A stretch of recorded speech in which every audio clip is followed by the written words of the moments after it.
Good afternoon बच्चों, एक बार फिर से स्वागत है आपका अपने प्यारे से फेवरेट प्लेटफॉर्म कोटा केमिस्ट्री पे। And this is your Mohammad Aqib Hussain.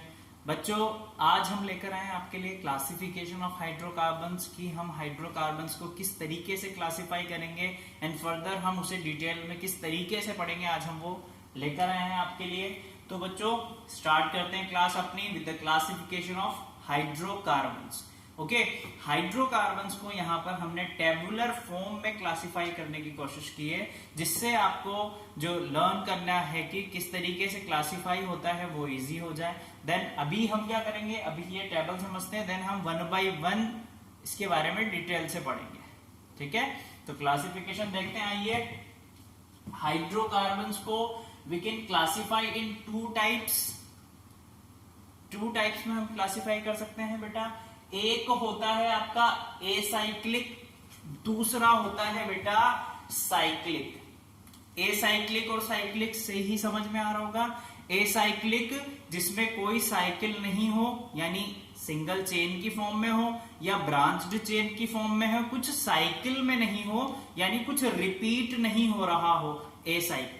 Cyclic मतलब कुछ रिपीट हो रहा हो, सर्कुलेशन में चल रहा हो, साइकिल की फॉर्म में हो। इतना मुझे समझ में आ गया। और भी अदर नेम होते हैं बेटा साइक्लिक के या एसाइक्लिक के। इसको बोलते हैं एलिफेटिक या फिर ओपन चेन। बात समझ में आ गई? ओपन चेन यानी कोई साइकिल नहीं बन रही होगी। तो तीन नेम होते हैं, एसाइक्लिक, एलिफेटिक और ओपन चेन। तीनों में से कुछ भी दे दिया जाए, डरना मत, सब चीज आनी चाहिए आपको।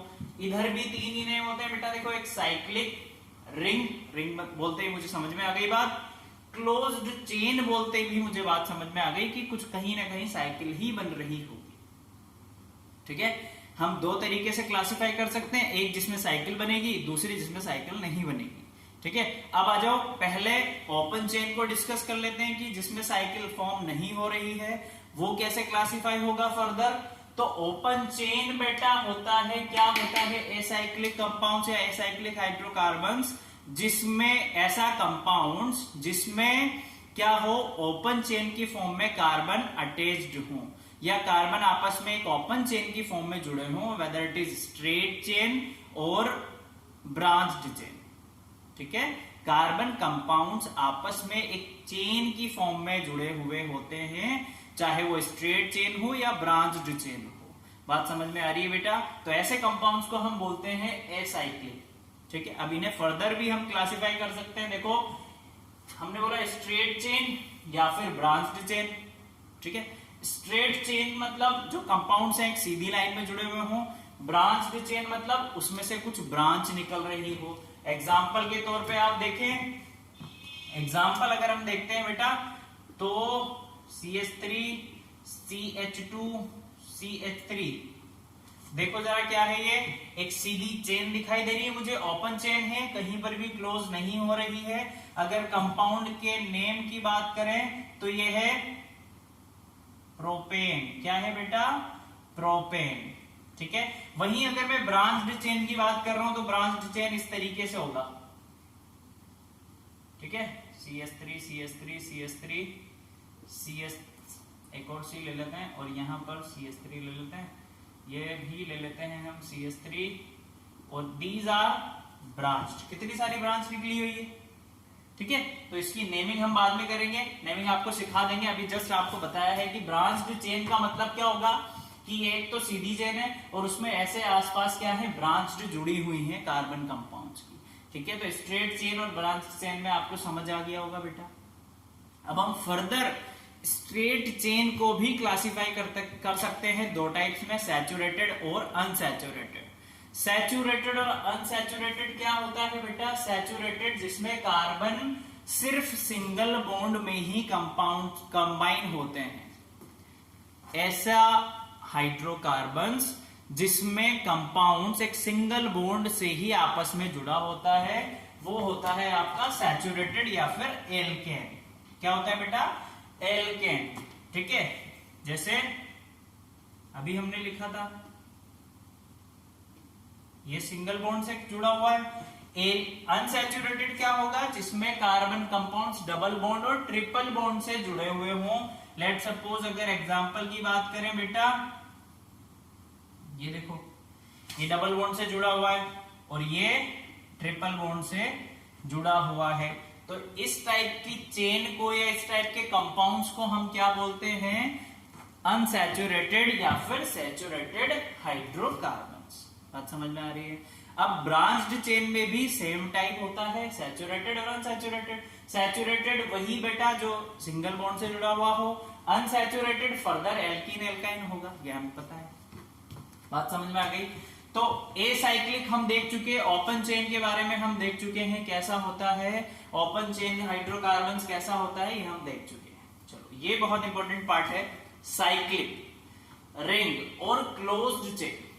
ठीक है, यानी कार्बन कंपाउंड्स जो आपस में कंबाइन हो रहे हैं वो एक रिंग की शेप में कंबाइन होंगे। कैसे बेटा? कुछ इस तरीके से, कुछ इस तरीके से रिंग की चेन शेप में। और एक और इंपॉर्टेंट चीज, कभी भी जब रिंग कंपाउंड्स बनता है या साइक्लिक कंपाउंड बनेगा तो उसमें जो नंबर ऑफ कार्बन कंपाउंड्स होंगे वो 3 होंगे, मैक्सिमम 3, यानी सॉरी मिनिमम 3 होने चाहिए। अगर 3 नहीं होंगे तो रिंग बनेगी नहीं बच्चों। देखो, अगर 3 नहीं होगा, रिंग बनेगी नहीं, तो वो ओपन चेन में काउंट हो जाएगा। ठीक है, तो मस्ट है कि minimum number of carbon atoms कितने होने चाहिए, मिनिमम नंबर ऑफ कंपाउंड्स कितने होने चाहिए आपके पास? 3, तभी तो जाके वो क्लोज्ड चेन बनाएंगे, क्लोज्ड रिंग बनाएंगे। बात समझ में आ रही है? इसे हम फर्दर क्लासिफाई करते हैं बेटा होमोसाइक्लिक में या हेट्रोसाइक्लिक। अब होमो और हेट्रोसाइक्लिक क्या होता है? होमोसाइक्लिक का एक और नेम होता है कार्बोसाइक्लिक। अब नेम से ही आपको बात समझ में आ जाएगी। कार्बोसाइक्लिक यानी ऐसा कंपाउंड या ऐसी रिंग जिसमें सिर्फ कार्बन ही प्रेजेंट हो, जिसमें कार्बन के कंपाउंड ही प्रेजेंट हो अलोंग विद हाइड्रोजन, तो उसे हम बोलेंगे कार्बोसाइक्लिक कंपाउंड्स या कार्बोसाइक्लिक हाइड्रोकार्बन्स।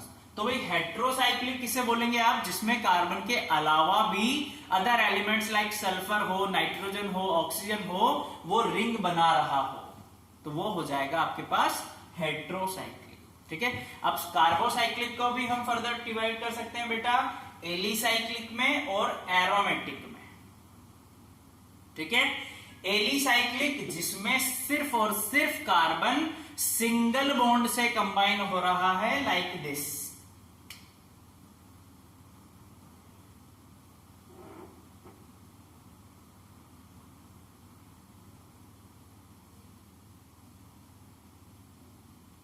तो ये क्या है बेटा? एलिसाइक्लिक, ऐसा कंपाउंड जिसमें ओनली कार्बन सिंगल बॉन्ड से कंबाइन होता है और एक क्या बना लेता है? रिंग शेप बना लेता है। ऐसे कंपाउंड को हम बोलते हैं बेटा alicyclic hydrocarbon. Is that clear? अब एरोमेटिक में क्या होता है? एरोमेटिक में बेटा वन ऑफ द कंपाउंड्स क्या होता है? जो कंपाउंड्स की फॉर्मेशन होती है रिंग की, वो बेंजीन की होती है।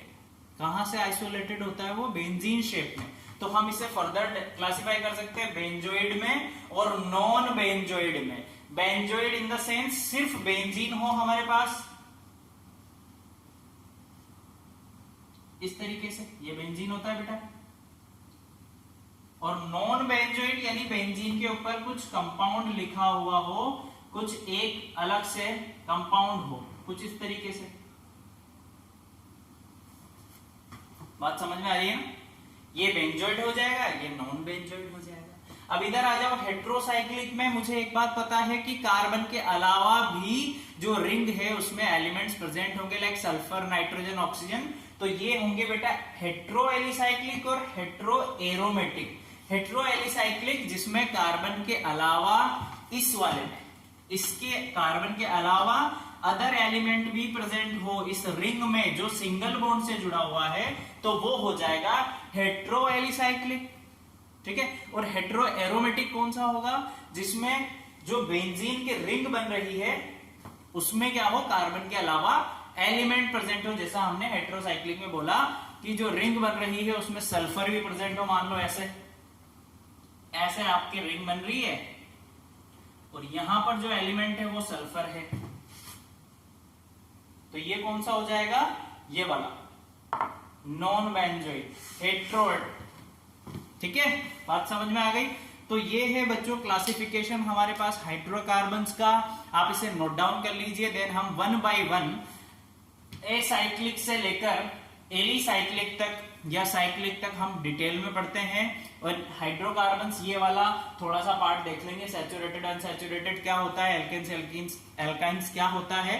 देन नोमेनक्लेचर हम क्या करेंगे, लाइव वीडियो में पढ़ेंगे, ठीक है। अभी आपके लिए क्लासिफिकेशन थ्योरेटिकल पार्ट है थोड़ा सा, ये हम रिकॉर्डेड भी देख ही सकते हैं, कोई दिक्कत नहीं है। तो आप ये नोट डाउन करो, देन हम फर्दर वो पढ़ते हैं। जल्दी से कर लो, स्क्रीनशॉट ले लो या नोट डाउन कर लो।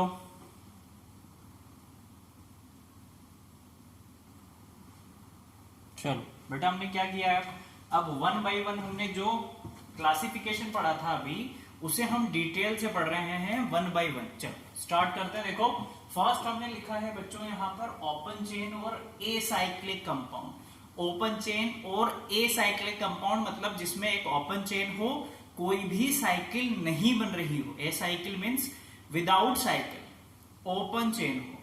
बात समझ में आ रही है? हमने लिखा है, सिंपल सी लैंग्वेज लिखी बहुत।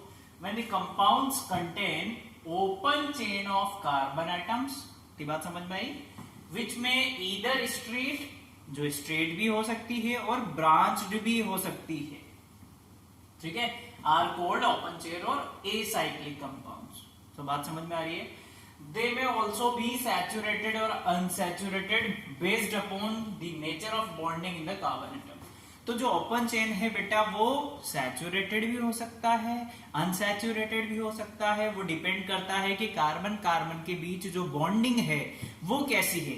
अगर वो सिंगल बॉन्ड है तो हम कह देंगे वो सैचुरेटेड है। अगर वहां पर डबल बॉन्ड प्रेजेंट है कार्बन कार्बन एटम्स के बीच में, सो हम कहेंगे कि वो अनसैचुरेटेड है।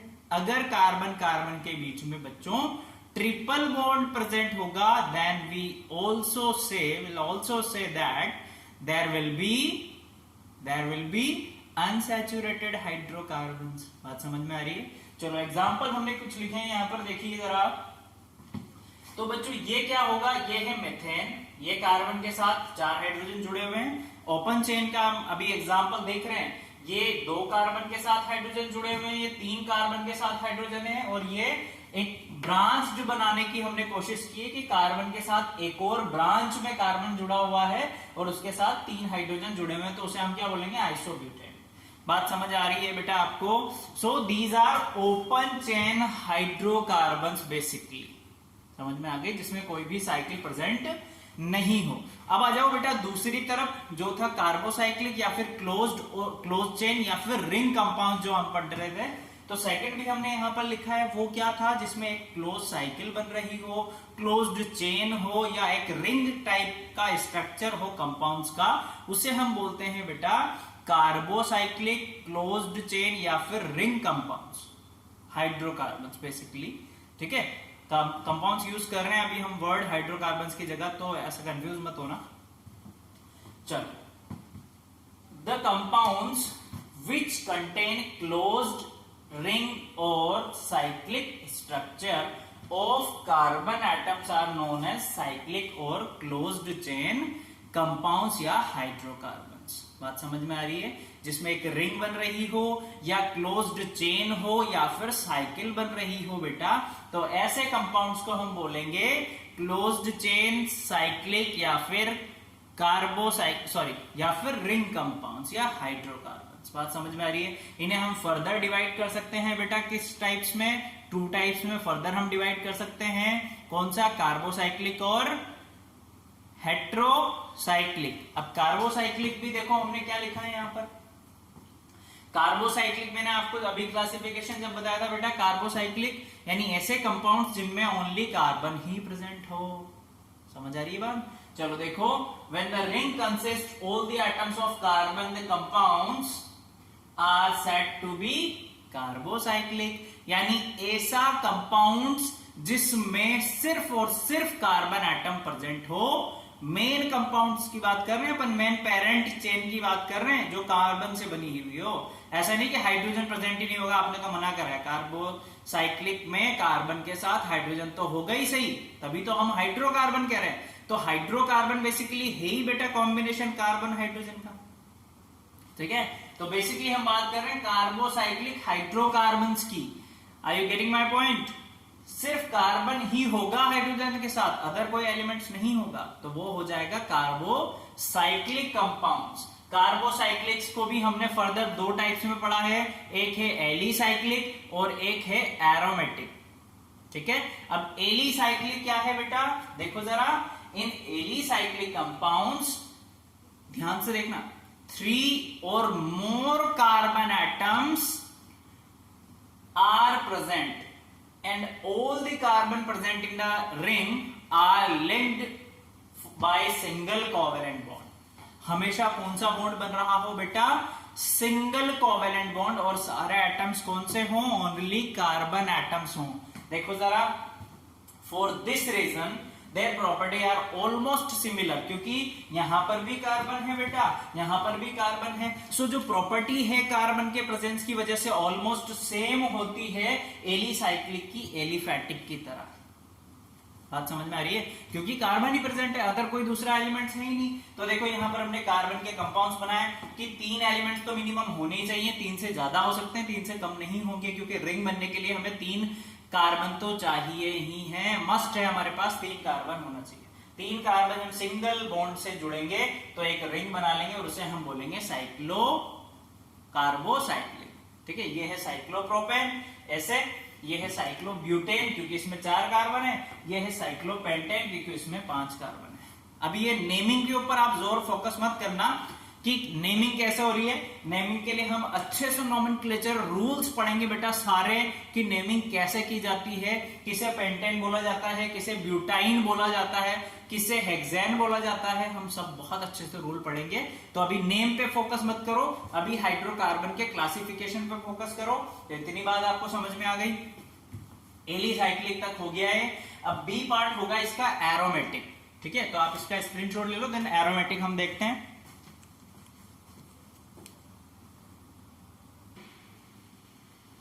देखो बेटा, अब हमने लिखा है एरोमेटिक कंपाउंड्स। ठीक है, कार्बोसाइक्लिक हम लोग पढ़ चुके, एलिसाइक्लिक हम देख चुके। अब एरोमेटिक कंपाउंड्स क्या होते हैं, हमने आपको जैसे बताया कि ऐसे कंपाउंड्स जिसमें क्या हो, एक या एक से ज्यादा बेंजीन फ्यूज्ड हो या एक से ज्यादा बेंजीन से बना हुआ हो, ऐसे कंपाउंड्स को हम बोलते हैं बेटा एरोमेटिक हाइड्रोकार्बन्स या aromatic compounds. Is that clear? देखो जरा, बेंजीन की जो स्ट्रक्चर होती है बेटा वो कुछ इस तरीके की होती है। कैसी? रिंग टाइप की स्ट्रक्चर होती है, जिसे हम ऐसे भी डिनोट कर सकते हैं, जिसमें 6 कार्बन होते हैं और कार्बन के साथ हाइड्रोजन अटैच्ड होते हैं, एंड ये डबल बॉन्ड होता है। ठीक है, इसे मैं ऐसे भी रिप्रेजेंट कर सकता हूं, ये भी बेंजीन ही है। ठीक है, और इसे मैं ऐसे भी रिप्रेजेंट कर सकता हूं। क्यों? दोनों में डिफरेंस क्या दिखाई दे रहा है आपको, अगर आप सही तरीके से देखोगे तो यहां पर डबल बॉन्ड देखो बेटा कहां पर आ रहा है, 2, 4 and 6 नंबर पे, 2, 4 and 6 नंबर के कार्बन पर आ रहा है। यहां पर देखो 1, 3, 5 नंबर के कार्बन पे डबल बॉन्ड आ रहा है। So these are isomeric forms of benzene. ये भी बेंजीन ही है, इसकी प्रॉपर्टी सेम है, सिर्फ हमने स्ट्रक्चर में चेंज कर दिया है, डबल बॉन्ड को शिफ्टिंग कर दिया है, या हम बोले इलेक्ट्रॉन की शिफ्टिंग कर दी है। सो ये भी बेंजीन ही है। ठीक है, और कौन कौन से कंपाउंड्स होते हैं, जैसे हमने बेंजीन के ऊपर जोड़ दिया मैथिल, तो ये बन गया टोलुइन, ये हो गया बेटा इथाइल बेंजीन, ये हो जाता है आपका फिनोल जो आप यूज करते हैं डेली लाइफ में, ये होता है एनिलीन। बात समझ में आ रही है? अब जो नैफ्थलीन होता है उसमें 2 बेंजीन आपस में अटैच्ड होते हैं। किस तरीके से होते हैं? कुछ इस तरीके से स्ट्रक्चर होता है। तो बेटा मुझे एक बात तो समझ में आ गई कि जो बेंजीन है वो मुझे मेरे पास as a parent atom use हो रहा है, पेरेंट चेन या पेरेंट रिंग की तरह हो रहा है यूज, कि बेंजीन तो आना मस्ट ही है, बेंजीन के अलावा और भी कुछ भी आ सकता है उसके डेरिवेटिव की फॉर्म में, बेंजीन तो आएगा ही। ठीक है, तो हमने लिखा है बेटा benzene is the parent compound of the majority of the aromatic compounds, कि कोई भी एरोमेटिक हो बेंजीन तो आएगा ही एज अ पेरेंट। ठीक है, चलो सेकंड हमने ये देखा था बेटा हेट्रोसाइक्लिक कंपाउंड्स।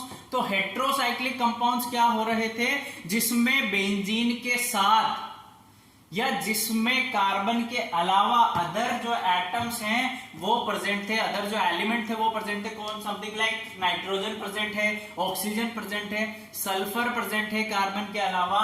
तो ऐसे कंपाउंड्स को हम बोलते हैं बेटा क्या, heterocyclic.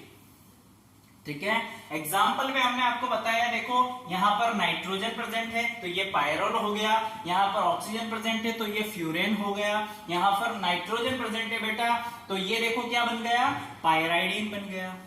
So these are heterocyclic compounds. बात समझ में आ गई। एक था होमोसाइक्लिक, एक है हेट्रोसाइक्लिक। होमोसाइक्लिक को हमने नाम दिया था कार्बोसाइक्लिक। क्लियर है, तो ये आपका क्लासिफिकेशन कंप्लीट हुआ। अब कुछ टर्म्स हैं, इंपॉर्टेंट टर्म्स जिसे आप बोलेंगे जो बहुत ज्यादा काम आने वाली हैं, तो एक एक सिंगल लाइन में मैं आपको बता दूंगा और एक दो एग्जांपल बताऊंगा तो समझ में आ जाएगी। देन हम हाइड्रोकार्बन्स को डिटेल से पढ़ना स्टार्ट करेंगे आज के वीडियो में, या फिर कल के वीडियो में भी हम कर सकते हैं। ठीक है, तो आप जल्दी से नोट डाउन कर लो। देन कुछ इंपॉर्टेंट पॉइंट है वो लिखा देता हूं मैं आपको। देखो बेटा, ये कुछ इंपॉर्टेंट टर्मिनोलॉजी हैं, कुछ इंपॉर्टेंट फॉर्मूलाज हैं जिसके बारे में आपको पता होना चाहिए कि मॉलिक्यूलर फॉर्मूला क्या होता है, ग्राफिकल फॉर्मूला क्या होता है, स्ट्रक्चरल फॉर्मूला क्या होता है, एंड कंडेंस्ड स्ट्रक्चरल फॉर्मूला क्या होता है। ये आपको पता होना चाहिए। जनरली अभी आगे बहुत ज्यादा काम होने वाला है। कई बार हमसे एग्जाम में ये भी पूछ लिया जाता है कि पेंटेन है, पेंटेन का कंडेंस्ड स्ट्रक्चरल फॉर्मूला लिखो, तो हमें पता ही नहीं है तो हम क्या से लिखेंगे, या क्या होगा ऑप्शन में एनटीएससी में पूछ लिया जाता है। तो हमें सबके बारे में पता होना चाहिए। है तो बहुत छोटी छोटी सी चीज पर बहुत इंपॉर्टेंट है बेटा, कोई बताएगा नहीं आपको। तो देखो जरा, मॉलिक्यूलर फॉर्मूला हमें पता है। मॉलिक्यूलर फॉर्मूला तो सबको पता होता है, क्या बताता है कि कितने नंबर ऑफ एटम्स किसी भी कंपाउंड में प्रेजेंट है, ये बताता है मॉलिक्यूलर फॉर्मूला। क्या बताता है बेटा, कि the atoms and their number in a particular molecule of a given compound. किसी भी कंपाउंड में कितने नंबर ऑफ एटम्स प्रेजेंट हैं, ये हमें बताता है मॉलिक्यूलर फॉर्मूला। ठीक है, ग्राफिकल फॉर्मूला क्या होगा, जो कोई भी मॉलिक्यूलर फॉर्मूले को खोल के रख दे, डिटेल्ड में मुझे पता लग जाए कि एक कार्बन दूसरे हाइड्रोजन के साथ जुड़ा हुआ है और दोनों आपस में एक सिंगल बॉन्ड के साथ जुड़े हुए हैं, यानी उसे खोल के रख दे वो पूरी तरीके से। देखो, it is detailed representation of a molecular showing all the atoms and their bonds between them, यानी जो भी एटम्स कंबाइन हो रहे हैं और उनके बीच में जो बॉन्ड्स है उसके बारे में हमें डिटेल्ड में जो बताता हो वो होता है बेटा ग्राफिकल फॉर्मूला। ठीक है, ग्राफिक फॉर्मूला। अब स्ट्रक्चरल फॉर्मूला हमें क्या बताएगा कि कार्बन के साथ कंबाइन हो रहा है हाइड्रोजन, और कितने नंबर ऑफ हाइड्रोजन कंबाइन है वो उसके सब स्क्रिप्ट में हम लिख के हमें पता लग जाएगा, तो उसे हम बोलते हैं स्ट्रक्चरल फॉर्मूला। देखो, only carbon atoms are shown, सिर्फ कार्बन ही दिखाया जाता है बेटा, and covalent bonds between them are shown, hydrogen atom linked with carbon. इस तरीके से दिखाया जाता है, कार्बन में हाइड्रोजन कंबाइन कर दिया जाता है, हाइड्रोजन को कार्बन के साथ, एंड हाइड्रोजन को नंबर को उसके सबस्क्रिप्ट में लिख दिया जाता है, एंड उनके बॉन्ड्स बनाए जाते हैं कि सिंगल बॉन्ड से कनेक्ट हो रहा है या डबल बॉन्ड से कनेक्ट हो रहा है। अब कंडेंस्ड स्ट्रक्चरल फॉर्मूला क्या होता है बेटा, जो कार्बन कार्बन और सिंगल बॉन्ड और कार्बन हाइड्रोजन को शो नहीं करता है, जो सिर्फ कार्बन कार्बन को शो करेगा, सिंगल बॉन्ड को शो नहीं करता है, डबल बॉन्ड ट्रिपल बॉन्ड को शो करता है, बट हाइड्रोजन को शो नहीं करेगा, उनके नंबर्स को लिखते हैं, तो उसको बोलते हैं हम कंडेंस्ड स्ट्रक्चरल फॉर्मूला। हमने यहाँ पर एक एग्जांपल कैरी किया है ब्यूटेन का, और ब्यूटेन के फॉर्मूले से हम चारों फॉर्मूले को लिखेंगे, लिखा हुआ भी है। मॉलिक्यूलर फॉर्मूला में पता है C4H10 होता है ब्यूटेन का। अब आ जाओ बेटा कि ग्राफिकल फॉर्मूला कैसा होगा। ग्राफिकल मतलब जो खोल के रख दे पूरा, कि चार कार्बन आपस में कंबाइन हो रहे हैं सिंगल बॉन्ड से, और उनमें 10 हाइड्रोजन जुड़े हुए हैं। ये मुझे किससे पता लगा, ग्राफिक फॉर्मूले से। अब स्ट्रक्चरल फॉर्मूला क्या होता है, जो मुझे ये बताए कि कार्बन और कार्बन के बीच कौन सा बॉन्ड है, सिंगल बॉन्ड, और हाइड्रोजन कितने बने हुए हैं उसके साथ 3, इसके साथ 2, इसके साथ 2, इसके साथ 3। अब कंडेंस्ड मतलब एकदम सिकुड़ा हुआ, यानी जो बॉन्ड प्रेजेंट है इनके बीच में सिंगल बॉन्ड्स वो नहीं दिखाएगा बेटा। अगर डबल बॉन्ड और ट्रिपल बॉन्ड होता तो कंडेंस्ड फॉर्मूले में शो किया जाता है, अदरवाइज सिंगल बॉन्ड्स हम शो नहीं करते, और ये होता है आपका कंडेंस्ड फॉर्मूला। बात समझ में आ गई? और भी एग्जांपल आप लेके कर सकते हैं, ये चारों चीज आप निकालिए, खुद से प्रैक्टिस कीजिए 1 से लेकर 10 तक के कार्बन के नंबर्स के। और वो नंबर की नेमिंग कैसे होती है हम आपको नेक्स्ट वीडियो में, या जब भी नोमेनक्लेचर हम पढ़ाएंगे तब आपको बताएंगे। कल हम पढ़ेंगे हाइड्रोकार्बन्स एंड होमोलॉजस सीरीज हम कल पढ़ेंगे। Okay, thank you so much, keep learning, bye.